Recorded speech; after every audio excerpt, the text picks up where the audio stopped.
Okay guys, so I'm going to make this video here as a guide or revision tool for you for supply and demand. We've done supply and demand actually with the second and third years in school this year, so it can help both of you. It is a very hard topic to kind of get your head around, so that's why I can have this here as a visual aid, just kind of how I'd go through if I was to answer a question. So first of all, we look at demand. Now, I want to look firstly at the law of demand. So the law of demand, what does that state? It states that as the price of a good increases, its quantity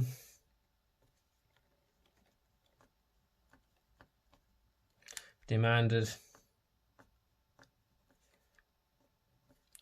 decreases.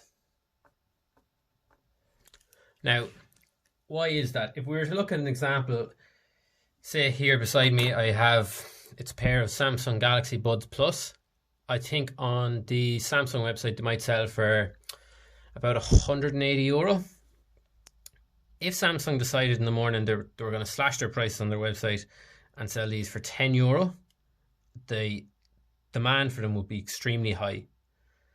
There'd be a huge quantity of people looking to buy these, but then if Samsung went the opposite way and decided they were going to sell these for €1,000 each, not a lot of people want them, so the demand would really fall. So as the price of this good has increased, the demand has fallen. Now, how are we going to draw that in a graph? So I'm going to draw a demand curve here. Make it nice and big for ourselves. On our x-axis here, we have price. Or sorry, this is our y-axis. And on our x-axis here, we have quantity. So I'm just going to start off here 0, 0. This is just going to be a very, very basic one. I'm going to set the price up here to €1,000. I'm going to set the quantity down here to maybe 10,000 people. And this is a demand curve.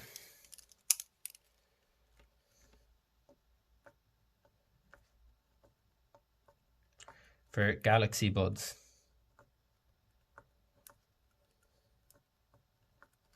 Okay. Now, it's not a case like a lot of people here. These can be used on iPhones, whatever phone you have, laptops, devices. So it's not a case where it's just going to be elite to Samsung phones. So just to understand that. So as we were saying, if the price is extremely high, the demand for this product isn't going to be very. There's not going to, a lot of people, there isn't going to be big demand for it. So if we set the price up here to €1,000, as you can see, the quantity of people looking to buy it, very low, very close to 0. But the closer the price gets to 0, the quantity of people wanting it is going to really increase. Okay, so that can just be drawn there like that. And that's our demand curve. I think the easiest way as well, if you're struggling to remember which way the demand curve goes, it's going in this direction. But demand goes down. Supply will go to the sky, supply will go that way. So with this, there's also a number of factors that can affect demand. One is that if any of these factors cause more of the good to be demanded at the same price, the demand curve is going to shift to the right. So the curve will shift this way. But the opposite then applies, that if any of these factors cause less of the product to be demanded at the same price, the demand curve will shift this way.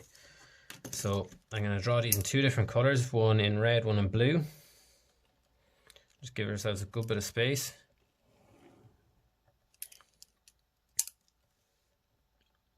And over here now as well. Try and get them somewhat parallel.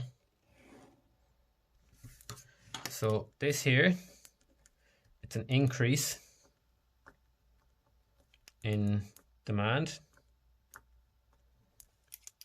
And then going this way, shifting to the left will be a decrease in demand.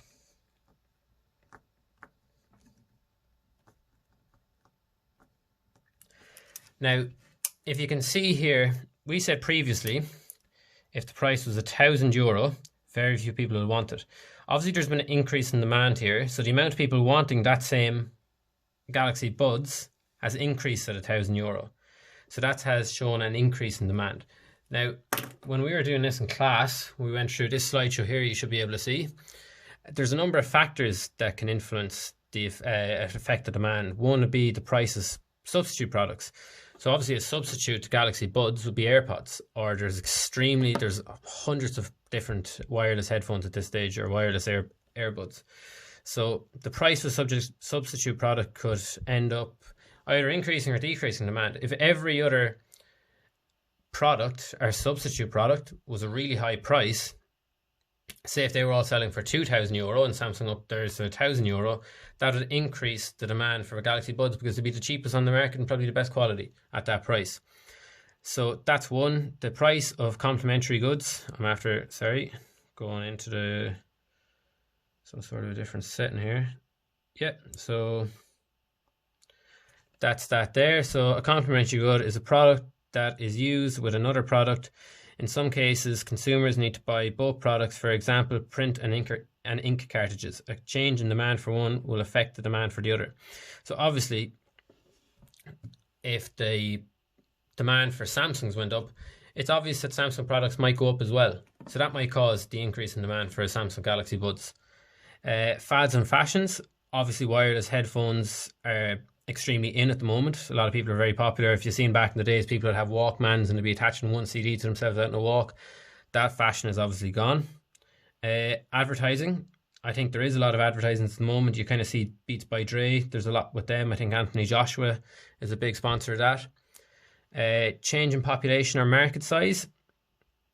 Obviously, the wireless headphones are probably targeted at a younger generation. You could probably say anyone under 40 or 50. The older generations aren't really onto them. We're looking at seasonal factors. Is there a seasonal factor for Samsung Galaxy Buds? You wouldn't really say so. The likes of Easter eggs, obviously.